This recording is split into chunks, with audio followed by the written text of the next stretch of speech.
Hello and welcome to Spectrum TV News, a recap of major stories within the week. I am Francis Oyima Edet, coming to you live from the capital city of Akwa Ibom State. Let's take a look at the headlines. Governor Pastor Moino has sworn in. President Tinubu writes Senate seeks confirmation for NEDC board members. Akwa Ibom State Governor Moino swears in chairman vice for Nsiribom urge reform Odugo local government councils. Plus, North Korea silent about its apparent detention of the U.S. soldier who crossed border. We will bring you details of these stories and more in a moment.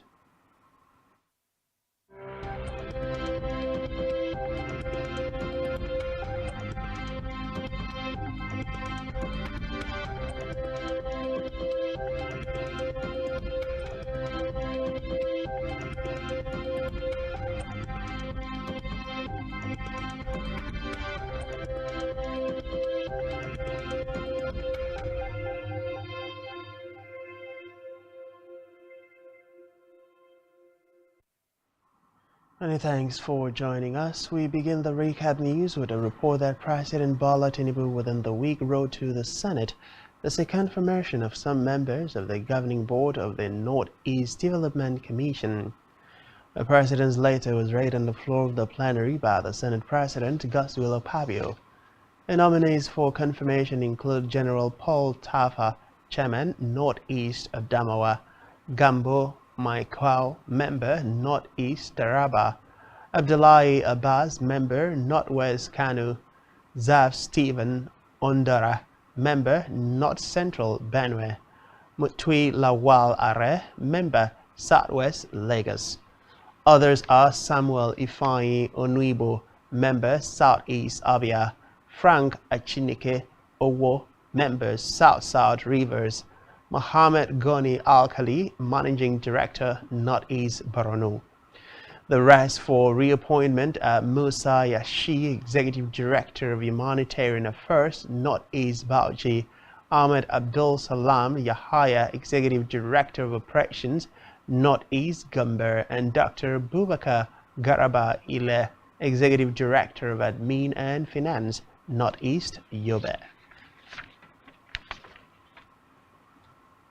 Meanwhile, President Bola Tinubu has ordered a review of his administration's plan for a monthly 8,000 naira transfer to 12 million of the poorest households in the country for 6 months in a bid to cushion the effect of the removal of fuel subsidy. The President's Special Advisor on Special Duties, Communications and Strategy, Dele Alake, in a statement noted that the cash program was not the only item in the relief package initiated by Tinubu, stressing that the President has directed that the conditional cash transfer program envisaged to bring succor to most vulnerable households be reviewed immediately. According to him, the President also directed that the entirety of the government's palliative package be unveiled to Nigerians, while ordering the immediate release of fertilizers and grains to approximately 50 million farmers and households, respectively, in all the 36 states and the FCT.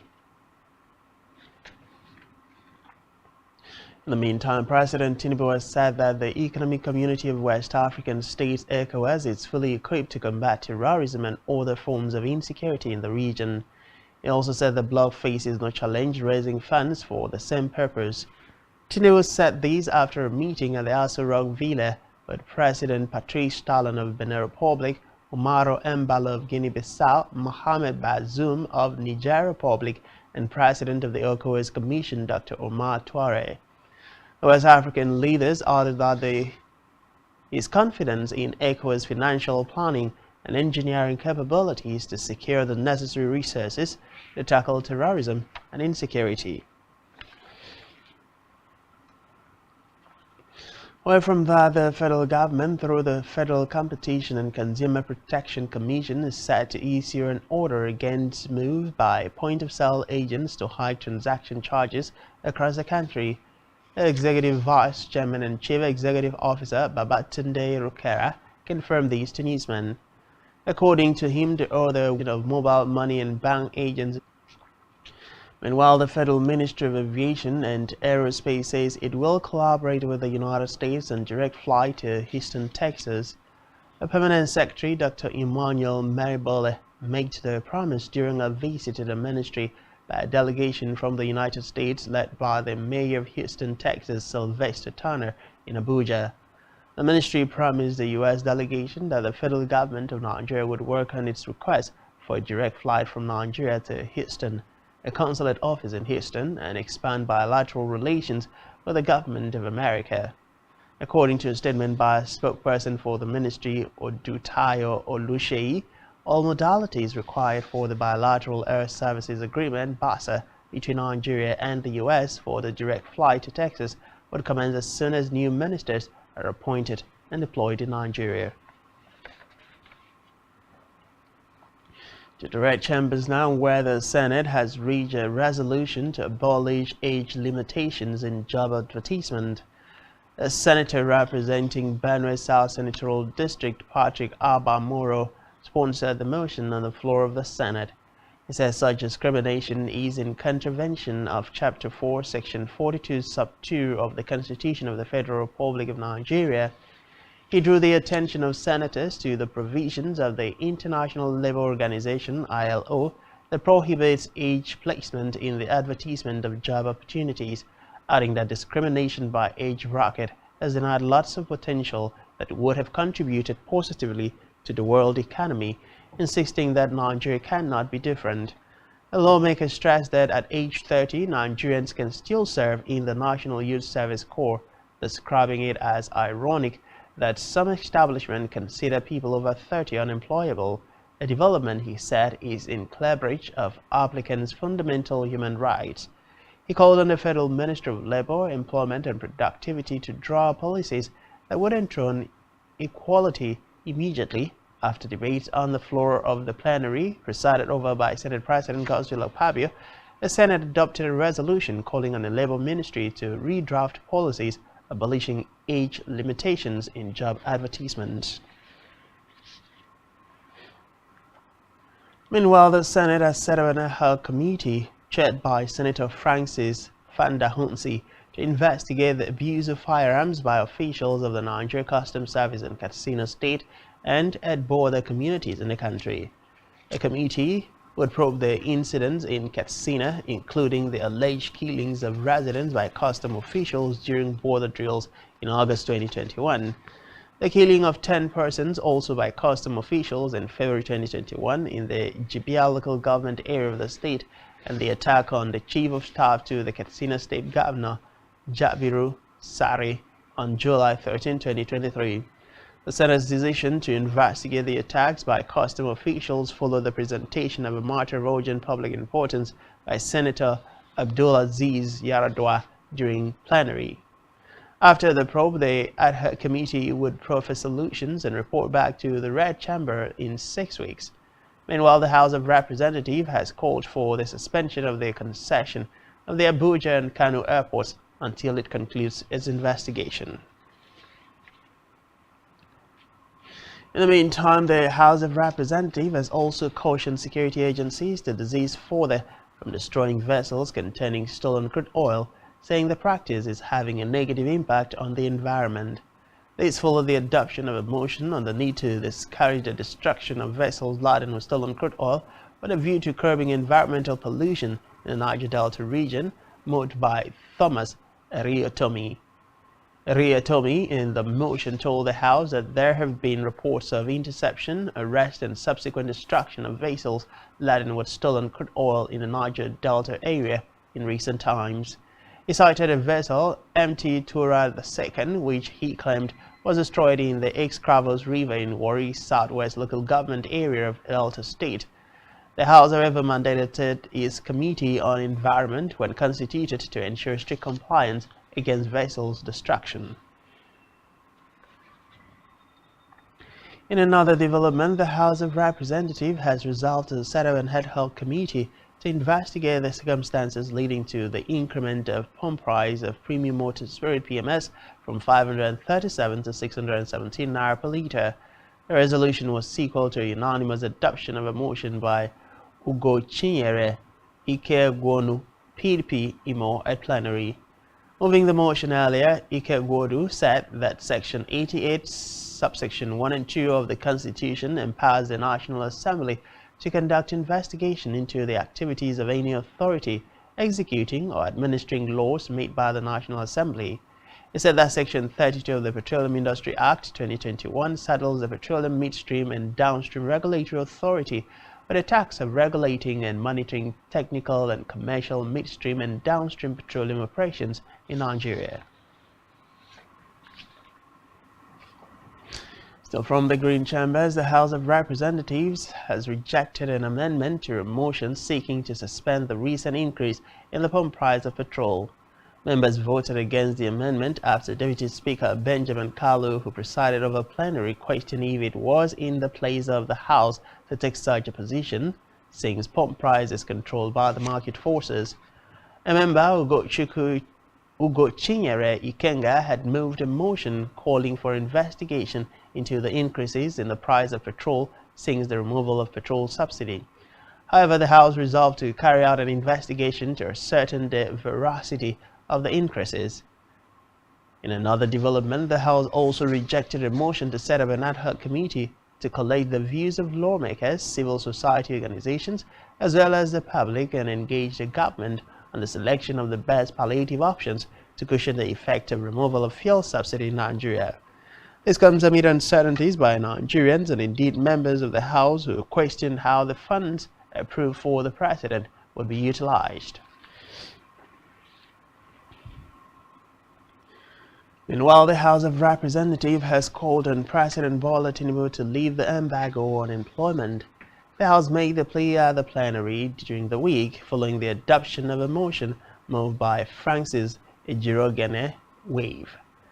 Moving the motion, the lawmakers said the immediate pause administration during the recession due to a huge drop in the international price of crude oil and the COVID-19 pandemic placed an embargo on employment in federal ministries, departments and agencies of the federal government. He recalled that the Ninth House passed a resolution calling on the then president to leave the embargo on employment.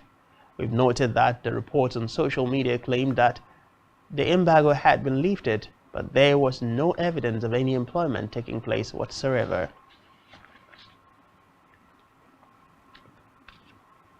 Still from the legislature, the House of Representatives within the week confirmed the appointment of the service chiefs recently appointed by President Bola Tinubu. Their confirmation followed the adoption of the report of House ad hoc committee, which screened them.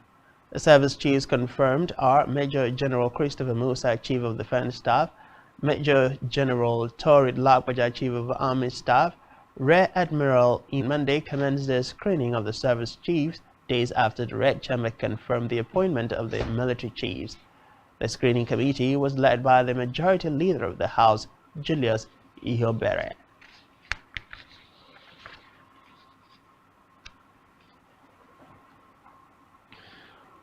On federal character in appointment into MDAs, the House of Representatives has resolved to set up an ad hoc committee to ask the Federal Character Commission (FCC) to make available details of appointments undertaken by federal ministries, departments, and agencies between 2015 and 2023, covering the administration of former President Muhammadu Buhari.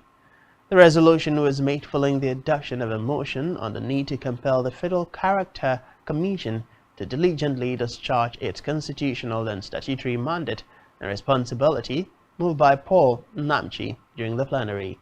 Namchi, who represents Iziuzo and Enugu East Federal Constituency, noted that the FCC Act was enacted in 1995 and enshrined in the 1999 Constitution with the primary responsibility to promote, monitor and enforce compliance with the principles of the equitable distribution of all bureaucratic, economic, media and political positions across all tiers of government. According to him, no other constitution in Nigeria's history entrenched such regulatory body and vested same with powers to facilitate national integration through equitable, transparent, and unbiased sharing of national wealth and public official positions. A federal lawmaker lamented that 28 years after the enactment aimed at national cohesion and equal opportunities, and 24 years after its constitutional entrenchment, public perception is that there is an unchecked domination of bureaucratic, economic, media and political positions by a section of the country to the detriment of others. The House, however, gave the committee 4 weeks to submit its report for further legislative actions. Moving now to the judiciary, where the Supreme Court of Nigeria within the week clarified what the Chief Justice of Nigeria, CJN, Justice Olukayode Ariwola, did not have a telephone conversation with President Bola Tinubu or anyone else on the ongoing presidential election petition on the 2023 election. The Apex Court said Justice Ariwola neither spoke with Tinubu nor the Director General of the Department of State Service, DSS, with a view to pressuring the Presidential Election Petition Tribunal on the likely judgment to give in respect of the petitions. The Apex Court Director of Press and Information, Akande Festus, issued this in a statement in Abuja. Meanwhile, the suspended governor of the Central Bank of Nigeria, CBN, Godwin Emefiele, has asked the Federal High Court sitting in Lagos to admit him to bail on self-recognition pending the hearing and determination of the charge filed against him by the federal government. The bail application, which was filed by his lead counsel, Senior Advocate of Nigeria, Joseph Daudu, was brought pursuant to the relevant provisions of the Constitution, the Administration of Criminal Justice Act of 2015, and the inherent powers of the court.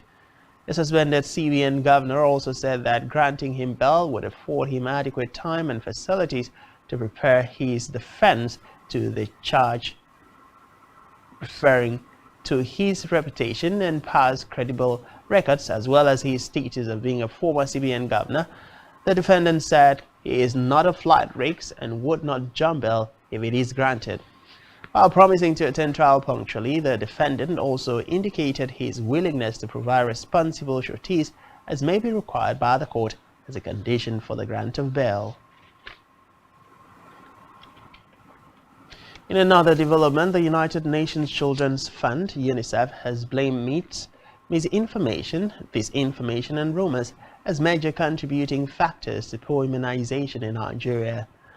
The Kano UNICEF field chief, Rahama Farah, stated this in his goodwill message at the Tuesday media dialogue within the course of the week on routine immunization and the zero-dose campaign held in Kano. He said although immunization has been the single most cost-effective and high-impact intervention protecting children against illness and death caused by vaccine-preventable diseases, its acceptability in some areas in the country needs to be enhanced.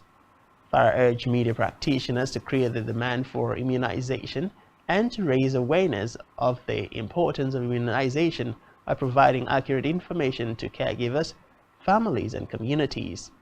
He also charged traditional and religious leaders, community leaders, and civil society organizations to forge partnerships to eliminate the number of unimmunized children in Nigeria.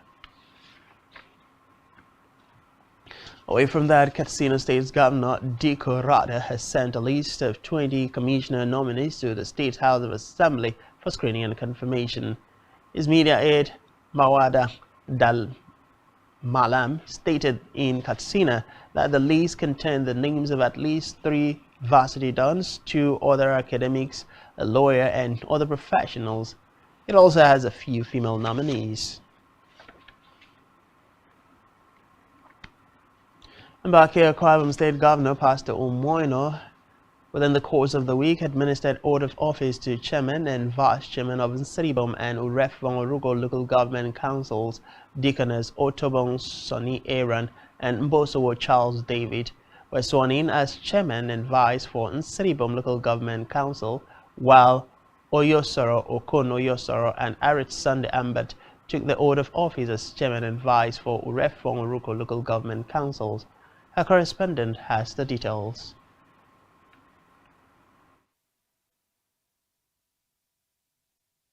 State Governor Pastor Moino has sworn in Oyosoro Okon Oyosoro and Deaconess Otobong Sonny Aaron as chairman of Urefwang Orugo and Nsiribom local government area respectively, with a charge on them to lead in a determined effort to bring development to the rural areas. Speaking during the swearing-in ceremony held at the State Banquet Hall, Government House, Uyo, Governor Ino, who congratulated them on the assumption of their new offices, restated that his administration is committed to transforming and deepening the growth of the rural areas. The governor further urged them to, as chief security officers of their various local government areas, to work in that regard with relevant stakeholders and their people in ensuring that the peace currently being enjoyed is maintained in the state. Let me, on behalf of the government and people of Akwa Ibom State, congratulate you all for the new responsibilities you have now assumed as the chairman and vice chairman of your respective local government councils. It is befitting that you are transitioning into an office and space of which you are all familiar with. This administration, in line with the core values and vision as encapsulated in our RISE agenda, is determined to transform and deepen growth and development in our rural areas as a strategic way of curbing rural-urban migration. As heads of your respective councils, you are expected to lead in our determined effort to bring development to our rural areas, while reiterating the need for local government chairmen to reside in their various local government areas to give room for effective leadership and growth of their various areas. The governor further stressed that he will send an executive bill in that regard to the state assembly. People who must lead our local government must live in their respective local government. That's the bill I'm going to present.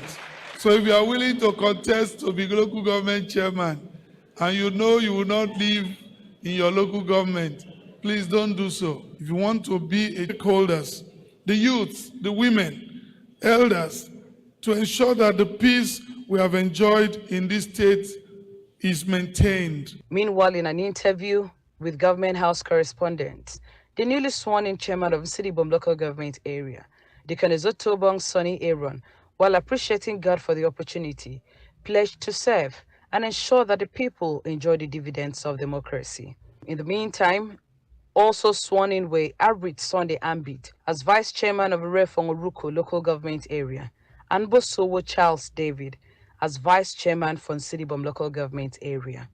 In Uyo, Jane Uwa, Spectrum. Inflation at 17-month low of 5.5% in June. To stay with us.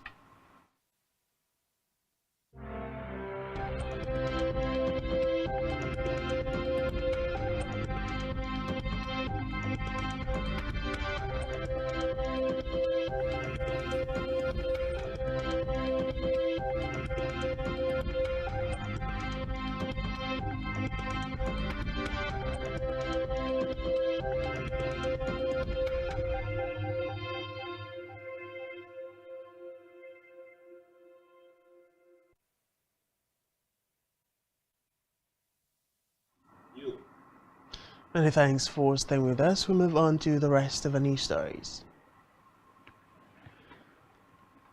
Now to Africa, where South Africa's ruling African National Congress, ANC, within the week reportedly hosted meetings with members of political parties from Brazil, Russia, India, China and others ahead of the BRICS summit on August 22nd in Johannesburg.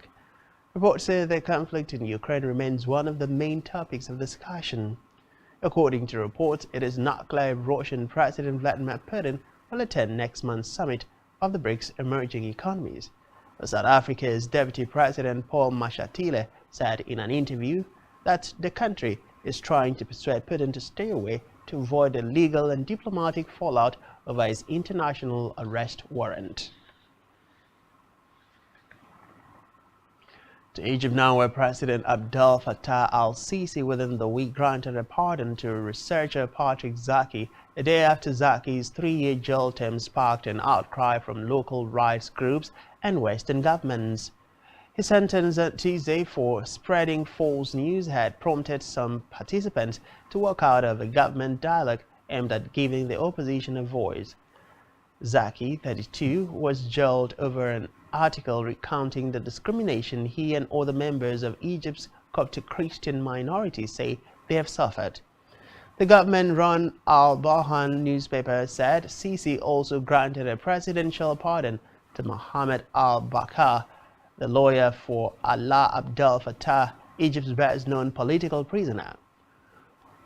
Word of the pardon came after the U.S. State Department had said on Twitter it was concerned by Zaki's sentence and urged Morocco's top court has rejected the final appeals of two journalists, Omar Radi and Solamin Rossoni, imprisoned on sexual assault charges. They denied. Radi, 37, was handed a 6-year prison term and Rossoni, 51, a 5-year sentence in trials the defense lawyer labeled flawed. Meanwhile, Human Rights Watch has accused Morocco of using criminal trials. North African kingdoms say the journalists were tried for common law crimes which have nothing to do with their profession of free speech.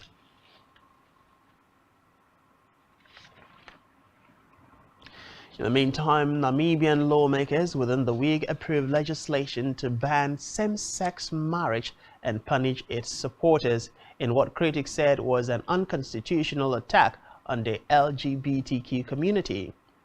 The bill seeks to reverse a Supreme Court ruling that allowed for the recognition of some unions contracted abroad. The legislation sailed through the upper house of Parliament, encountering no opposition. The law redefines marriage as the union between persons of the opposite sex and spouse as one half of a legal union between a genetically born man and genetically born woman. It states that same-sex marriages contracted abroad are not to be recognized in the country. Elsewhere, Kenya within the week closed schools in the country's two main cities as a 3-day opposition protest started with demonstrators confronting police.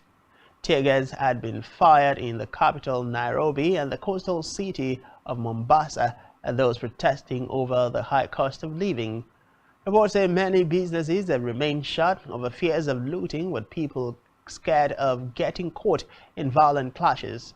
Last week, at least 14 people died in protests and 10 were shot dead by police.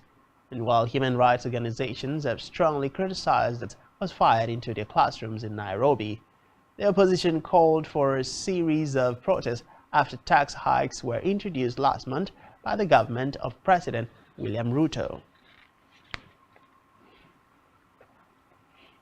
Still in Africa, Chinese President Xi Jinping earlier in the week hailed China's relationship with Algeria in a meeting in the capital Beijing with his Algerian counterpart Abdelmadjid Tebboune. Xi Jinping said China and Algeria for 65 years have shared weal and woe, helped each other, and the friendship between the two countries has been strengthened over time. Reports say the meeting takes place a month before the BRICS summit in Saudi Arabia. Cooperation in the economy, trade, energy, space, and health. To the foreign scene now, where Russian President Vladimir Putin will not attend a BRICS Nations Summit in South Africa next month. The country's presidency said ending months of Russian leader is the target of an international criminal court arrest warrant, a provision the South Africa as an ICC member would be expected to implement if he were to set foot in the country. According to reports, Foreign Minister Sergei Lavrov will instead represent South Africa is the current chair of the BRICS group, a gathering of heavyweights that also include Brazil, Russia, India and China, and which sees itself as a counterweight to Western economic domination. Meanwhile, Putin was formally invited to a BRICS summit due to take place in Johannesburg between August 22nd and 24th. Pretoria has been under heavy domestic and international pressure not to host him. Korea's heavily fortified border, although it test-fired short-range missiles in its latest weapon display. Nearly a day after the soldier bolted into North Korea during a tour in the border village of Panmunjom, there was no word on the fate of Private Second-Class Travis King, the first known American detainee in the North in nearly 5 years. According to reports, the North's missile launches were seen as a protest of the deployment of a U.S. nuclear-armed submarine in South Korea the previous day, and were not likely related to King's border crossing. The 23-year-old King was a cavalry scout with the 1st Armored Division who had served nearly 2 months in a South Korean prison for assault. He was released on July 10th and was being sent home Monday for Bliss, Texas, where he could have faced additional military discipline and discharged from the service. Meanwhile, Thailand's parliament, within the course of the week, refused to allow progressive challenger Peter Limaranot to be given a second bailout for the prime ministership. The House Speaker said that Peter cannot be nominated twice in the parliamentary session. Thailand's constitutional court suspended reformist Lim Jeronat in another blow to his hopes of becoming the nation's next leader after a stunning election win.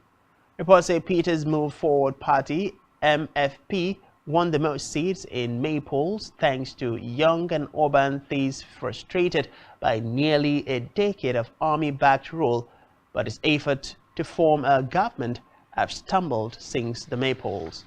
Meanwhile, the court issued its suspension just as Peter was sitting in Parliament for another day of deliberations on whether he could become Prime Minister after his first attempt fell dozens of votes short in a parliamentary sitting last week.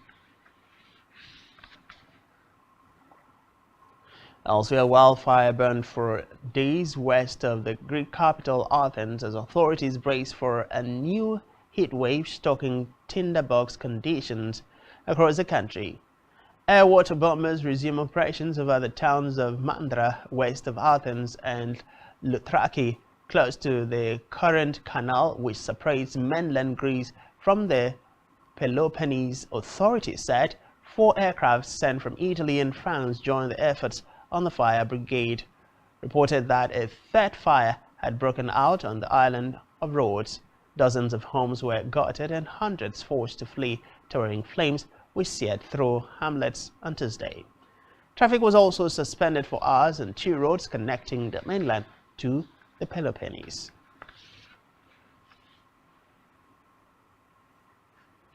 Still on the foreign scene, 2 senior members of Singapore's main opposition party have resigned over an affair. It was announced in the third political scandal to rock the normally city-state in recent days. The announcement of the Workers' Party WP resignation came 2 days after the Speaker of Parliament and a woman member of Parliament from the ruling People's Action Party PAP also resigned for having an inappropriate relationship.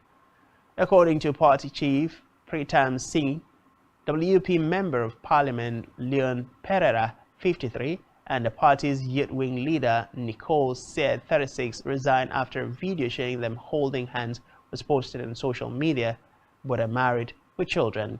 The WP is the biggest opposition party in Parliament. Singapore, uninterrupted since 1959, still holds an overwhelming majority.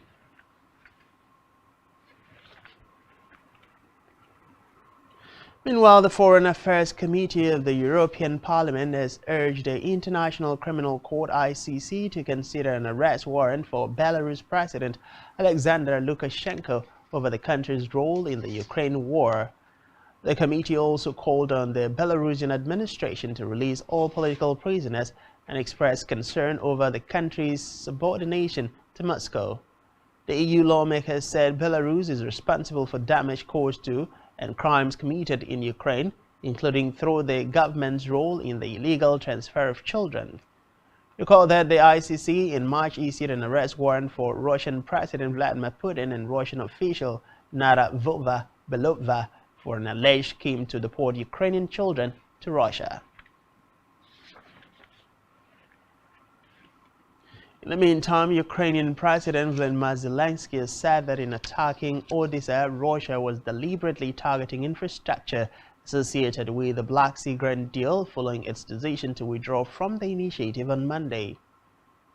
Zelensky noted that every Russian missile is a strike not only against Ukraine but against everyone in the world who wants a normal and safe life. This comes after Zelensky's chief of staff, Andriy Yermak, said Russia's second night of attacks on Odessa shows Moscow needs hunger and problems in the countries of the global south. Elsewhere, security officials shot into the air and used fire hoses to disperse dozens of Afghan women protesting in Kabul earlier in the week against an order by Taliban authorities to shut down beauty parlors, the latest curb to squeeze them out of public life. Since seizing power in August 2021, the Taliban government has barred girls and women from high schools and universities, banned them from parks, fun fairs and gyms, and ordered them to cover up in public. The order issued last month forces the closure of thousands of beauty parlors nationwide run by women, often the only source of income for households, and outlaws one of the few remaining opportunities for them to socialize away from home. Recall that Afghan women staged a protest for their rights at a beauty salon in the Shah-e-New era of Kabul on July 19, 2023. Meanwhile, Afghanistan's Taliban authorities have ordered beauty parlors across the country to shut within a month. The Vice Ministry confirmed the latest curve to squeeze women out of public life. On the business news, the Euro area annual inflation rate hit a 17-month low of 5.5% in June 2023, down from 6.1% in May, a far cry from the 8.6% recorded a year earlier. This is according to figures published by Eurostat, the statistical office of the European Union. Reports say the lowest annual rates were registered in Luxembourg, 1.0%, Belgium and Spain both 1.6%, while the highest annual rates were recorded in Hungary, 19.9%, Slovakia, 11.3%, and Czechia, 11.2%. Compared with May, annual inflation fell in 25 member states, remained stable in 1, and rose in 1. In June, the highest contribution to the annual euro area inflation rate came from food, alcohol, and tobacco at plus 2.35 percentage points pp, followed by services at plus 2.31 pp, non-energy industrial goods at plus 1.42 pp, and energy at minus 0.57 pp. Away from that, the Group Chief Executive Officer of the Nigerian National Petroleum Company Limited, NNPCL, Mele Kyari, within the week attributed the rise in petrol pump prices in Nigeria to market forces. This followed a recent price increase from 540 to 617 naira per litre, which he said reflects the dynamics of a market-regulated pricing model. Addressing journalists after a closed-door meeting with Vice President Kashim Shettima at the State House Abuja, Kyari said as the market regulates itself, prices will go up and come down. He however debunked notions that the price increase is due to a shortfall in petrol supply.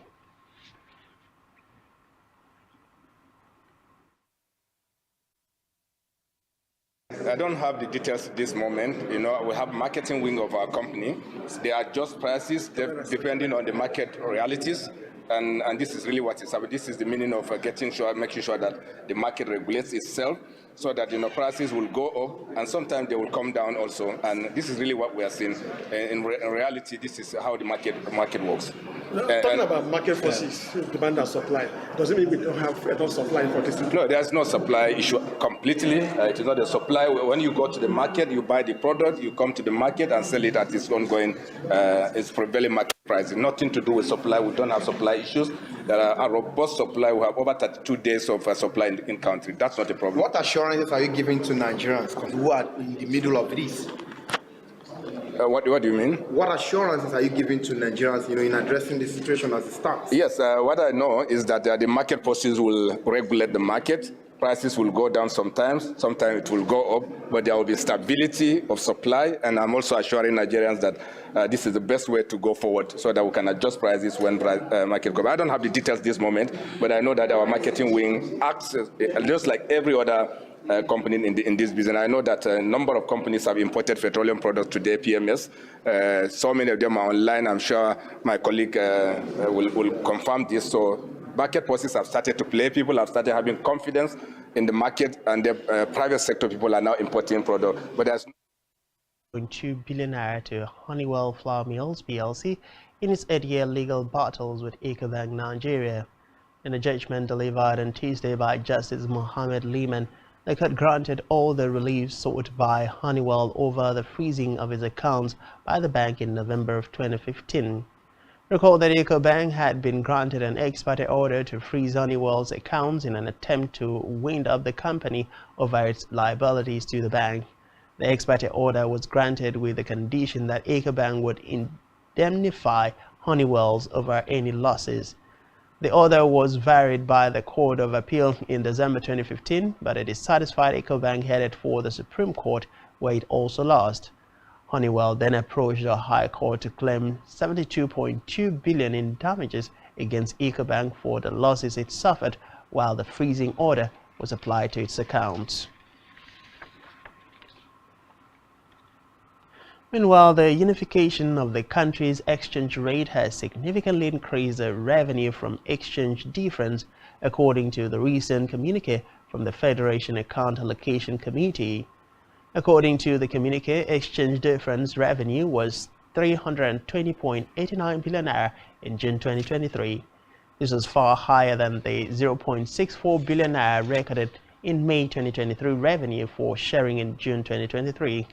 Reports say an exchange difference is a difference resulting from translating a given number of units for one currency into another currency at different exchange rates.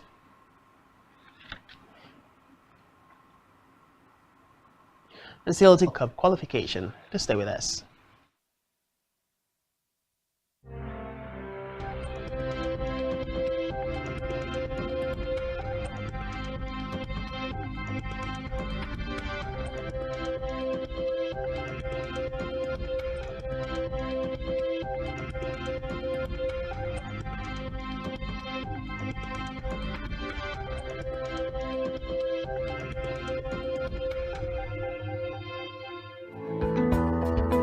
There's an extra advantage if your product and services are pitched on a platform that gives you the added advantage over your competitors. For your desired return on investment and so much more, advertise on Spectrum Television, on StarTime's DTH Channel 421 and on free-to-air with a frequency of 12733. Spectrum Television, broadening your horizon.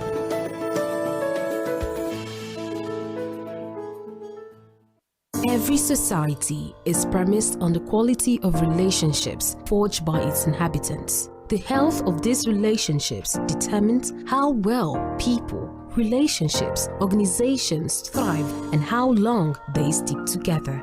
Join Uyai Anyekan on Connect every Wednesday from 6 p.m. to 6:30 p.m. and on Sunday 2:30 to 3 p.m. on Channel 421 on Star Times to catch all the conversation. Real people, real faces, real stories. Connect live on Spectrum Television. One truth not often told is about the transformation that Africa has undergone in recent decades. Africa is shaping its own destiny and should be referred to as the African opportunity. On Spotlight Africa, we paint the African picture the African way, laced with truth, detail, and the color of the African continent. Join Uyai Anyekan every Tuesday and Thursdays at 4:30 p.m. Spotlight Africa, telling the African story.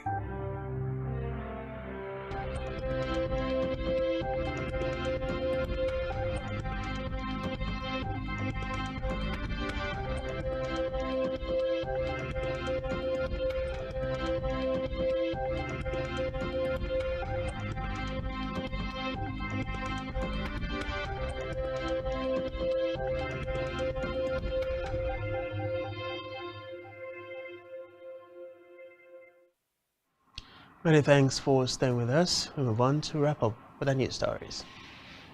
Meanwhile, the National Agency for Food and Drug Administration and Control (NAFDAC) in Lagos decried the nefarious activities of drug hawkers nationwide, warning that any hawker arrested by the agency will be prosecuted and will face a jail term. Announcing this in Lagos during a sensitization workshop on dangers of drug hawking and ripening of fruits with carbide, the Director General of NAFDAC, Professor Christiana Adeye, said the agency's enforcement officers are currently carrying out synchronized nationwide operation. She maintained that no offender will be spared from facing the full wrath of the law. Represented by the Director of Chemical Evaluation and Research, Dr. Leonard Omopariola, she explained that the menace of drug hawking poses a serious challenge to a healthcare delivery system, hence the need to totally eradicate the illicit trade. Adeye explained that many drug hawkers are knowingly or unknowingly merchants of that who expose essential and life-saving medicines to the vagaries of inclement weather, which degrade the active ingredients of the medicine and turn them into poisons, thus endangering human lives.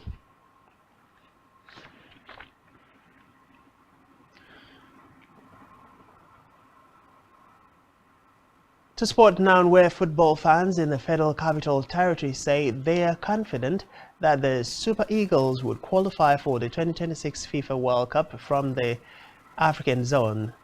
The fans who spoke with the news main in Abuja on Friday said that the team has the quality to qualify for the Mondial. Reports say the Eagles are drawn in Group C alongside South Africa, Zimbabwe, Benin Republic, Rwanda, and Lesotho.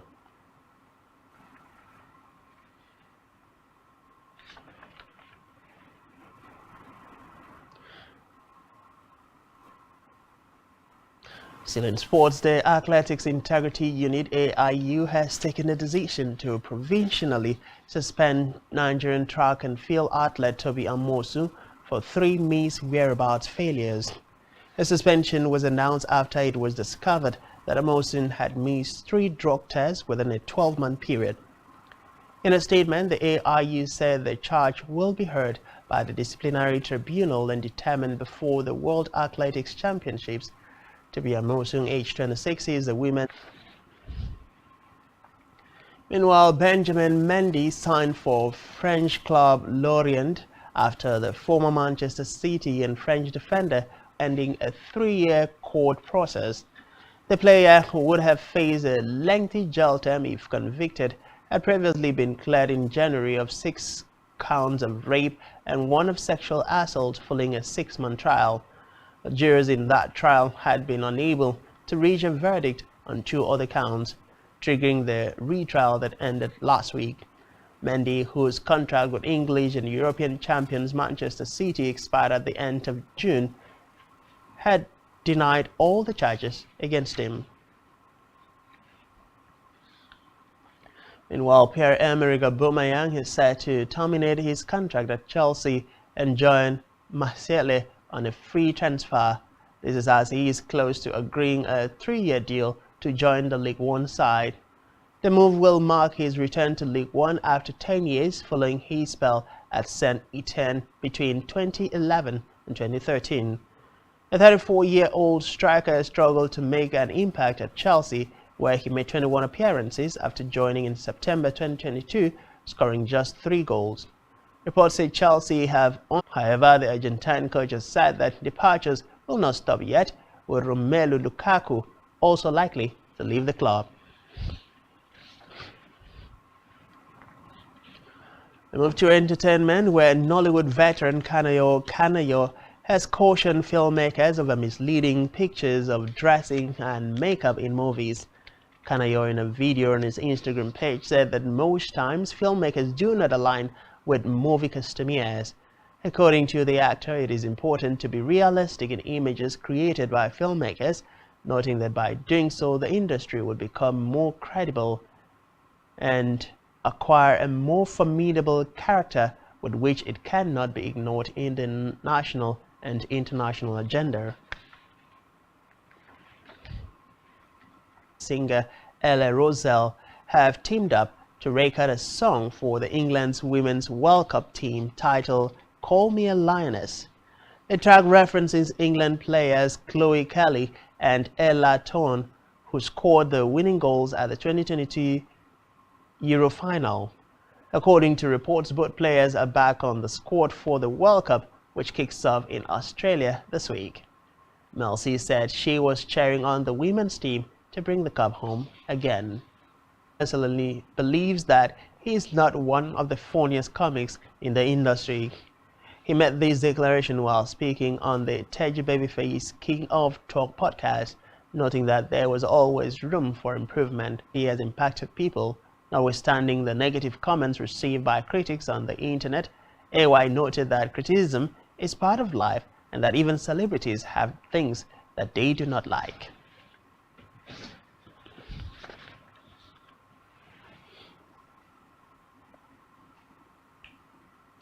And that's all we have for you this time. Do ensure to follow us on social media and subscribe to our YouTube channel, all of which you can find on our website, spectrumtv.ng.